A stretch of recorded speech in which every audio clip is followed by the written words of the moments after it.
소위 MZ 세대의 대화를 자세히 듣다 보면 욕설과 함께 신조어가 섞여 있어 무슨 말을 하고 있는지 이해하기 어려울 때가 많습니다.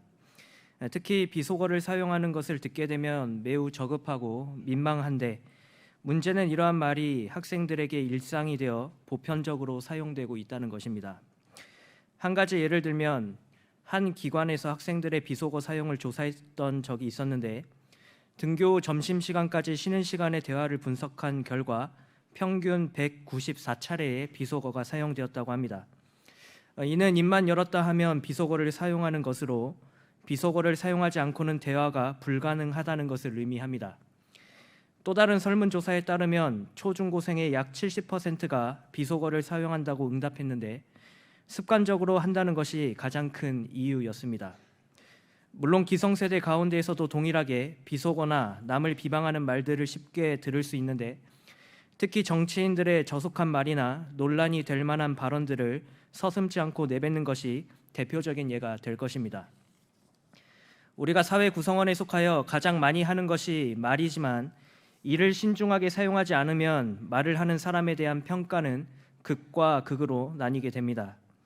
필요할 때 적절한 말을 하는 사람은 주변 사람들로부터 인정받게 되지만, 아무 때나 말을 내뱉고 저급한 말을 습관적으로 사용하는 사람은 부정적으로 평가될 수밖에 없습니다.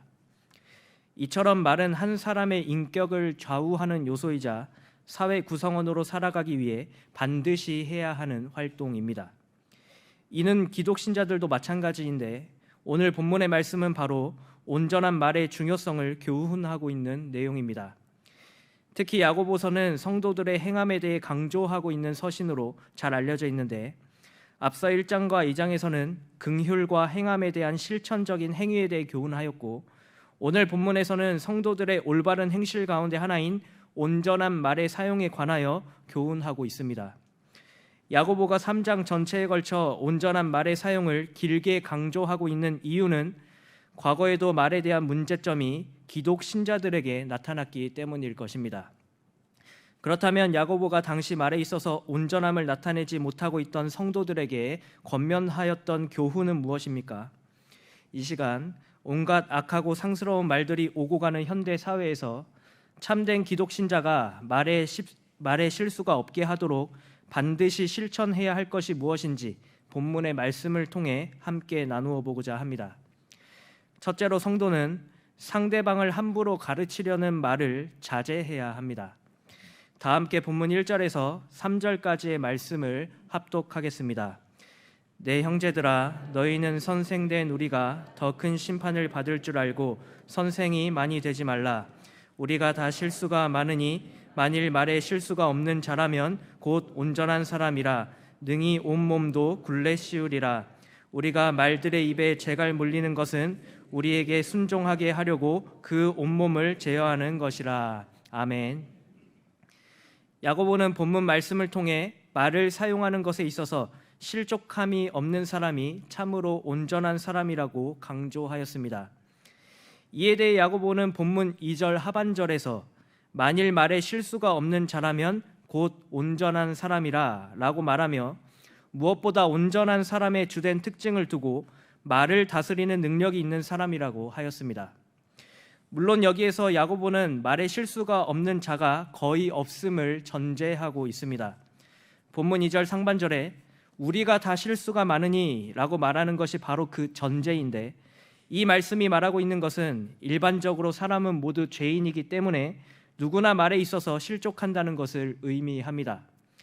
그래서 야고보는 말을 온전히 제어하는 사람을 두고 본문 2절 하반절과 3절에서 온몸도 굴레 씌울 수 있는 자, 말들의 입에 재갈 물리는 것을 통해 온몸을 제어할 수 있는 자라고 표현했던 것입니다. 그런데 여기서 한 가지 주목해서 볼 것은, 야고보가 말에 실수가 많은 자에 대해 구체적으로 선생, 즉 교사로 보고 있다는 것입니다. 본문 1절에 내 형제들아, 너희는 선생된 우리가 더 큰 심판을 받을 줄 알고 선생이 많이 되지 말라 라고 말씀하는데, 여기서 선생은 특별히 가르치는 자리에 있는 랍비나 유대 지도자로 볼 수 있습니다.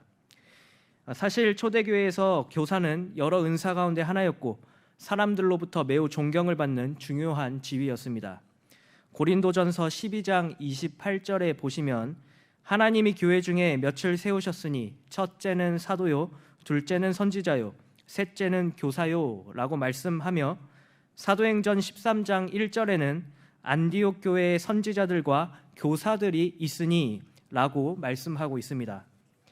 이처럼 교사는 하나님께서 세우신 거룩한 직분이요 교회에 반드시 필요한 직책 가운데 하나였습니다. 그런데 야고보가 교사들에게 말의 온전함에 대해 교훈하고 있다는 것은 당시 거짓된 가르침을 설파하는 교사들이 많이 있었음을 말해주는 것입니다. 분명한 것은 성경에 이러한 거짓 교사들이 많이 나타나는데 베드로후서 2장 1절에서 이와 같이 너희 중에도 거짓 선생들이 있으리라 라고 말씀하는 것을 통해 알 수 있습니다. 거짓 교사들은 말로는 도덕적이고 윤리적인 책무와 신앙을 강조하지만 그것은 오로지 말뿐인 가르침이었습니다.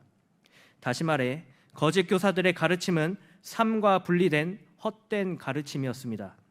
하나님의 말씀을 가르쳐야 하는 교사의 지위는 그 영향력과 책임이 막중하므로 야고보는 선생된 우리가 더 큰 심판을 받을 줄 알고 선생이 많이 되지 말라라고 강조하였던 것입니다.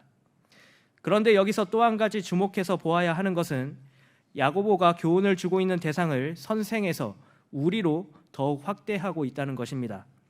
본문 1절을 자세히 살펴보면 야고보는 랍비와 같은 선생에게 교훈하고 있지만 2절과 3절에서는 우리가 라고 말하며 그 교훈을 주는 대상의 범위를 넓히고 있습니다. 다시 말해 야고보가 선생들에게 초점을 두고 말에 대하여 교훈하는 것처럼 보이지만 궁극적으로는 교회 공동체에 전반적으로 적용하여 당시 성도들 모두에게 가르침을 주고 있는 것으로 이해할 수 있는 것입니다. 즉 본문에 해당하는 말씀은 선생뿐만 아니라 누구든지 다른 성도를 향하여 행함이 없고 온전하지 못한 맹목적인 가르침을 중단해야 한다고 말하고 있는 것입니다. 그러므로 성도는 다른 성도를 향하여 상대방을 나무라는 식의 훈계를 절대로 해서는 안 됩니다. 성도 여러분, 우리는 오늘 본문의 말씀 그대로 말에 있어서 실수가 많은 죄인인 까닭에 다른 사람을 판단하거나 자신이 가지고 있는 기준을 두고 다른 성도를 함부로 가르치려는 강압적인 시도를 중단해야 합니다. 신앙생활에 있어서 내가 하라는 대로 하기만 하면 된다 라는 식의 충고를 하거나 교회의 여러 지체로서 일을 감당할 때 자신과 맞지 않는다는 이유로 상대방을 비방하고 무조건식의 가르침을 주려고 하는 것은 매우 잘못된 태도입니다. 무엇보다 남에게 가르침을 주려는 사람 본인부터 온전하게 행동하지 않으면서 남들에게 강요하는 내로남불식의 가르침은 정말이지 꼴볼견이 아니겠습니까? 이와 같은 모습은 바로 자신이 가지고 있는 흠은 보지 못한 채 권위를 가지고 상대방을 함부로 가르치려는 정말 잘못된 태도입니다. 이에 예수님께서도 마태복음 7장 3절에서 어찌하여 형제의 눈 속에 있는 티는 보고 내 눈 속에 있는 들보는 깨닫지 못하느냐라고 말씀하고 계시지 않습니까? 이처럼 우리는 남을 가르칠 수 있는 높은 위치에 있는 것이 아니라 모두 하나님 앞에 같은 죄인이며 더러운 들보가 우리 마음속에 있다는 것을 먼저 인정할 줄 알아야 합니다. 성도 여러분, 우리는 말에 실수가 많은 죄인이기 때문에 남을 지적하고 가르치기보다 말에 온전한 사람이 되기 위해 온몸에 굴레를 씌우려는 노력과 입에 재갈을 물려 온몸을 통제하려는 노력이 필요합니다. 이 사실을 분명하게 깨닫는다면 우리는 절대로 상대방을 자기보다 아래로 여기며 함부로 가르치려고 할 수 없는 것입니다. 이처럼 말에 실수가 없게 하려면 가장 먼저 우리는 무조건식으로 가르치려는 헛된 일을 중단해야 하는 것입니다. 내 옆에 있는 성도를, 함께 구역 식구로 있는 구역원을, 같은 기관에 있는 전도 회원을 자기 뜻대로 가르치려는 이기적인 태도를 버리고 스스로 말에 온전한 성도로 나아가기 위해 부단히 노력해야 한다는 것을 꼭 기억하시기를 바랍니다. 그러므로 죄 많은 우리의 입술을 올바르게 통제할 줄 아는 성숙한 경향의 성도가 되시기를 바랍니다. 둘째로, 성도는 무심코 내뱉은 말 한마디가 죄를 생산하게 될 수 있음을 경계해야 합니다. 다 함께 본문 4절에서 8절까지의 말씀을 합독하시겠습니다.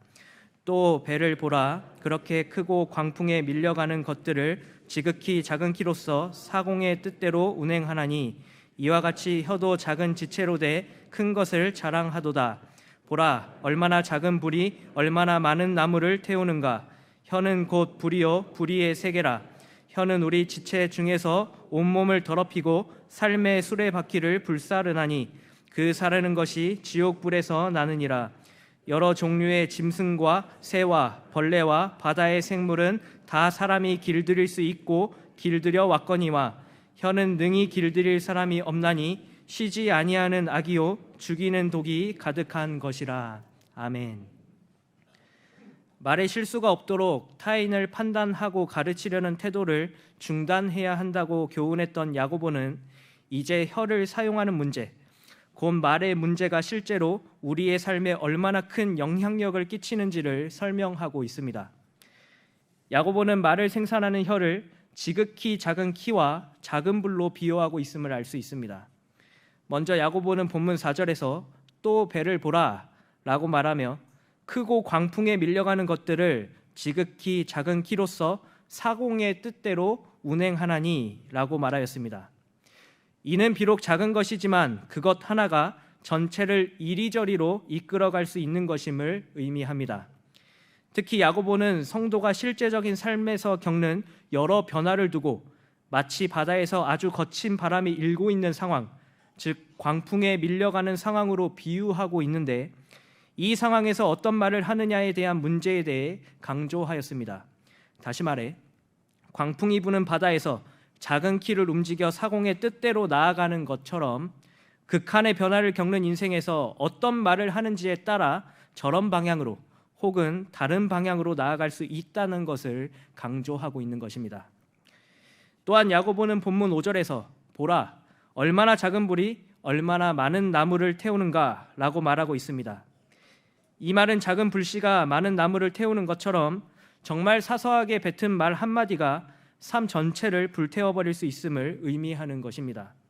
이는 혀가 가지고 있는 엄청난 파괴력에 주목하는 것인데 지극히 작은 키가 인생의 방향을 결정하고 작은 불이 많은 나무를 태우는 것과 같이 말은 사람의 삶 속에 지대한 영향을 끼친다는 사실을 우리에게 강조하고 있는 말씀입니다.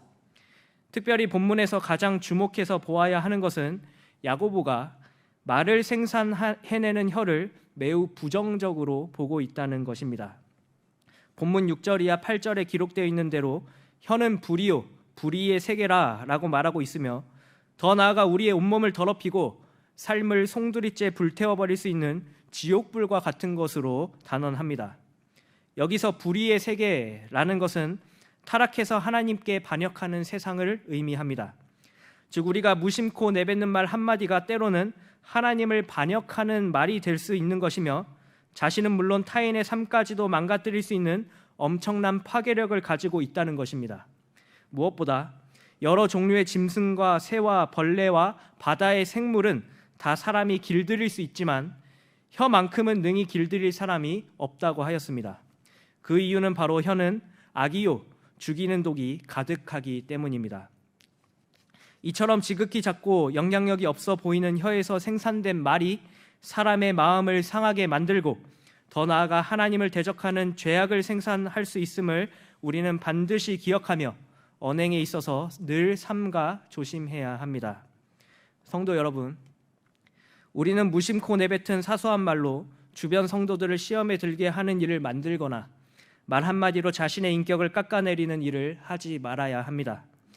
장난으로 던진 돌에 개구리가 죽게 된다는 유명한 속담처럼 무심코 꺼낸 말이 남의 가슴에 대못을 박을 수도 있다는 사실을 늘 기억해야 합니다.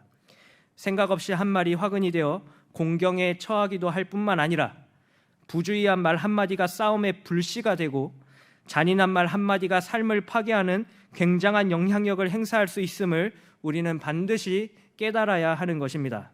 실제로 그렇지 않습니까? 사소하게 내뱉은 말 한마디로 시작한 것이 큰 사건이 되어버리는 경우를 심심치 않게 찾아볼 수 있습니다. 최근 뉴스에서도 사소한 말 한마디 때문에 이웃끼리, 친척끼리 칼부림을 하는 사건이 일어나고 뜻하지 않은 말 한마디 때문에 그동안 쌓아온 이미지가 한순간에 무너져버린 연예인을 볼 수 있으며, 무심코 내뱉은 말 한마디로 인해 시민들의 지지와 믿음을 저버리게 만드는 정치인도 있습니다. 오늘 본문의 말씀 그대로 작은 키가 큰 배를 움직이고 작은 불이 큰 산을 불태워버리는 것처럼 무심코 내뱉은 말 한마디가 타인의 마음을 실망하게 만들고 다치게 할 수도 있다는 사실을 꼭 인지하며 우리는 늘 신중하게 말을 해야 합니다. 무엇보다 성도는 교회 안에서 말을 더욱 조심해야 하는데, 특히 다른 성도에 관한 얘기를 꺼내는 것을 정말 조심해야 합니다. 본인은 괜찮다고 생각하겠지만 상대방에게는 그 말이 큰 상처로 다가와 시험에 들 수 있을지도 모르기 때문입니다. 이는 타인과의 관계를 망치게 할 뿐만 아니라 다른 사람의 마음을 다치게 하는 중대한 죄가 아니겠습니까? 이에 잠언 18장 6절에 미련한 자의 입술은 다툼을 일으키고 그의 입은 매를 자청하느니라 라고 말씀하고 있듯이, 사람의 마음을 괴롭게 만드는 악한 말을 나도 모르게 할 수 있다는 사실을 반드시 기억해야 하는 것입니다. 성도 여러분, 무엇보다 말을 생산해내는 혀가 얼마나 위험하고 악독한 것인지 성경에 확실하게 드러나고 있지 않습니까? 선조 아담이 하나님과 맺은 행위 언약이 무엇 때문에 파기되었습니까? 그것은 바로 사탄의 거짓말이었습니다. 또한 행위 언약이 파기된 후 하나님께서 아담에게 누가 너의 벗었음을 내게 알렸느냐라고 물어보셨을 때 아담은 하와를 탓하는 말로 변명했습니다. 뿐만 아니라 사람들은 자신들이 가지고 있는 언어를 사용하여 하나님과 같이 되기 위해 바벨탑을 쌓았으며, 로고스, 곧 참되신 언약의 말씀으로 이 땅 가운데 오신 예수님을 마귀가 악한 말로 현혹하려고 했습니다. 즉 말로 인해 타락의 역사가 시작되었고, 인간은 변명하는 말, 원망하고 시기하고 미워하고 무책임한 말들을 생산하는 죄된 존재가 되고 말았던 것입니다. 이처럼 말은 오늘 본문의 말씀 그대로 불의의 세계이자 악이요 죽이는 독이 가득한 것이 아니겠습니까? 그런 까닭의 성도는 온전한 말을 사용하기 위해 정말 신중할 줄 알아야 하는 것입니다. 그러므로 쉬지 아니하는 악이요 죽이는 독이 가득한 말을 입 밖으로 내뱉지 않도록 부단히 경계하며 죄를 짓지 않도록 삼가 조심하는 경향의 모든 성도가 되시기를 바랍니다. 셋째로, 성도는 자신의 입술이 바로 하나님을 찬송하기 위해 있는 것임을 기억해야 합니다.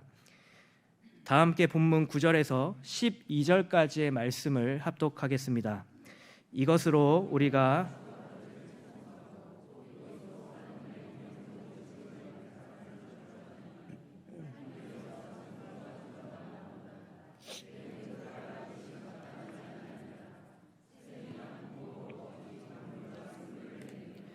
내 형제들아, 어찌 무화과 감람 열매를 포도나무가 무화과를 맺겠느냐? 이와 같이 짠물이 단물을 내지 못하느니라. 아멘. 혀가 가지고 있는 엄청난 영향력에 대해 주목했던 야고보는 이제 우리의 혀를 어떻게 하면 올바르게 사용할 수 있는지에 대해 주목하고 있습니다. 일단 야고보는 본문 10절에서 한 입에서 찬송과 저주가 같이 나오는 것에 대해 이것이 마땅하지 아니하리라 라고 말하며 혀의 양면성에 주목하고 있습니다. 여기서 찬송이라는 것은 하나님께 대하여 영광과 감사의 찬미를 올려드린 것을 의미합니다. 이와 반대로 저주는 어떤 사람에 대하여 재앙이 내리기를 바라는 것을 의미합니다. 지금 야고보는 본문 9절의 말씀 그대로 사람이 한 입으로 주 아버지 되시는 하나님을 찬송하고 같은 입으로 하나님께서 그의 형상을 따라 지으신 사람을 저주하는 것은 절대로 있을 수가 없는 일이라고 단호히 강조하고 있는 것입니다. 무엇보다 야고보는 본문 11절과 12절에서 샘에 있는 구멍에 대한 비유와 무화과나무, 포도나무, 그리고 짠물에 대한 비유를 말하며 그 의미를 더욱 강조하고 있습니다. 만일 샘에 있는 구멍에서 단물과 쓴물이 같이 나온다면, 무화과 나무가 감람 열매를 맺고 포도나무가 무화과 열매를 맺는다면, 짠물이 단물을 내게 된다면 그것은 무질서와 혼돈의 상태이자 절대로 일어날 수가 없는 일입니다. 마찬가지로 하나님의 형상에 따라 창조된 인간이 하나님을 찬양하지 않고 도리어 하나님의 형상으로 지음받은 타인을 저주하는 것은 절대로 있을 수가 없는 것임을 또다시 강조하고 있는 것입니다. 이에 예수님께서도 마태복음 15장 18절에서 입에서 나오는 것들은 마음에서 나오나니 이것이야말로 사람을 더럽게 하느니라 라고 책망했던 적이 있지 않습니까? 그러므로 성도는 자신의 입술이 바로 살아계신 여호와 하나님을 찬송하는 선한 도구라는 사실을 단 한순간도 잊어서는 안 됩니다. 성도 여러분, 그런데 성도들 가운데 일부는 하나님을 입이 마르도록 찬송하면서 동시에 타인에 대해서 비방의 말을 퍼붓는 경우가 종종 있습니다. 집사, 권사, 장로의 직분을 가지고 있으면서도 아무렇지 않게 불신자들과 다를 바 없는 참으로 저질스러운 말을 입 밖으로 뱉어낼 때가 적지 않은 것입니다. 특히 335 모여 다른 사람에 대한 소위 뒷담화를 하지 않으면 도무지 대화가 되지 않는 성도들이 가끔 있습니다. 만일 그러한 성도님들이 이 자리에 계신다면 그것이 얼마나 큰 죄악인지 분명하게 깨달으셔야 합니다. 왜냐하면 타인에 대한 뒷담화는 그 사람과의 관계를 무너뜨리는 정도가 아니라 하나님의 형상으로 창조받은 사람을 욕보이는 것, 곧 한 입으로는 저주를 쏟아내면서 하나님을 찬송하는 참으로 비정상적인 행동이기 때문입니다. 참된 성도는 우리의 입술이 저질스러운 말을 내뱉는 악한 도구가 아니요 참되신 하나님을 아름답게 찬미하는 선한 도구라는 사실을 단 한순간도 잊어서는 안 되는 것입니다. 아까 서론에서 많은 학생들이 학교에서 입에 담지 못할 심한 욕을 하고 있다고 말씀드렸는데, 오늘 이 자리에 모인 SFC 운동원들은 학교에서 혹은 학원에서 어떤 말들을 하며 오늘 하루를 지내셨습니까? 여러분들이 입 밖으로 뱉어낸 말 가운데 혹시 부끄러운 말들은 없으십니까? 청년들은 어떠합니까? 상사들의 깐깐한 업무 지시와 치열한 삶의 현장에서 어떤 말을 하며 지내셨습니까? 이 자리에 함께 예배드리시는 장년 성도 여러분, 운전을 하면서 갑작스럽게 끼어든 차를 발견했을 때 어떤 반응을 보이셨습니까? 아마도 우리의 입술에서는 그리 좋지 않은 말들이 나왔을지도 모릅니다. 저는 최근 운전을 하면서 집으로 가는 길이었는데 신호 위반을 한 다른 차량으로 인해 사고가 날 뻔했던 적이 있었습니다. 누가 보아도 상대방의 명백한 신호 위반이었습니다. 부끄럽지만 저는 화를 참지 못하고 선하게만 보이는 제 얼굴에서 악한 말을 내뱉은 적이 있었습니다. 이후 상대방 차주의 죄송하다는 사인과 뒤에 붙어있는 초보 운전 스티커를 보고 이내 화가 가라앉았고 제 행동이 부끄럽게 느껴졌습니다. 성도 여러분, 우리의 입술에서 좋지 않은 말들이 불쑥 나오게 될 때 우리의 입술이 바로 하나님을 찬미하는 선한 도구라는 사실을 반드시 기억하시기를 바랍니다. 하나님을 찬송하는 아름다운 입술에서 타인을 비방하고 저질스러운 말을 내뱉는 것은 절대로 하나님이 기뻐하시는 것이 될 수 없습니다. 세상에서는 날마다 거짓을 말하고 저주의 말을 늘어놓으면서 동시에 교회에서는 하나님을 찬송하는 이중적인 행동은 절대로 있을 수가 없는 것임을 우리는 반드시 기억해야 합니다. 그러므로 입술로 죄를 범하지 않도록 항상 조심하는 가운데 가장 아름다운 말과 목소리로 지극히 높으신 하나님만을 찬송하시는 경향의 모든 성도가 되시기를 바랍니다. 사랑하는 성도 여러분, 그리고 헌신을 다짐하시는 제50, 51, 52 여전도의 회원 여러분, 사실 말의 문제는 듣는 것으로부터 나타나게 됩니다. 선한 말을 많이 듣는 환경에 노출된 사람은 자연스럽게 선한 말을 사용하게 되고, 악이 가득한 말에 노출된 사람은 자연스럽게 악한 말을 더 많이 사용하게 됩니다. 그렇다면 기독 신자는 과연 어떻겠습니까? 매주 담임 목사님을 비롯한 여러 교역자님을 통해 살아계신 하나님의 말씀을 듣고 있으니 당연히 그 입술에서 그에 합당한 말이 나와야 하지 않겠습니까? 그런데도 남을 가르치기 좋아하고 무심코 내뱉은 말로 타인에게 상처를 주며 한 입으로 하나님을 찬송하면서 동시에 타인에 대한 비방과 입에 담지 못할 심한 말들을 내뱉고 있다면 정말 하나님의 말씀을 제대로 듣고 있는지를 스스로 점검해 보아야 합니다. 하나님의 말씀을 제대로 듣고 그 마음에 은혜가 충만한 사람은 당연히 지극히 높으신 하나님을 찬송하는 아름다운 말들을 하게 되는 것은 너무도 당연한 것이 아니겠습니까? 여전히 죄된 본성으로 인해 악한 말들을 끊지 못하고 제어하지 못하는 혀로 인해 하나님의 마음을 상하게 만드시는 성도님이 이 자리에 계신다면 오늘 우리에게 주신 말씀을 기억하며 말을 올바르게 사용하고자 부단히 노력하시기를 바랍니다. 그러므로 말로 자신의 인격과 신앙을 깎아내리는 중대한 실수를 저지르지 말고 하나님의 말씀에 기초하여 항상 사람들에게 유익을 끼치는 말을 하는 것은 물론 지극히 높으신 하나님을 가장 아름답게 찬송하시는 경양의 모든 성도와 이 밤에 헌신하시는 제50, 51, 52 여전도의 회원들이 되시기를 간절히 바랍니다.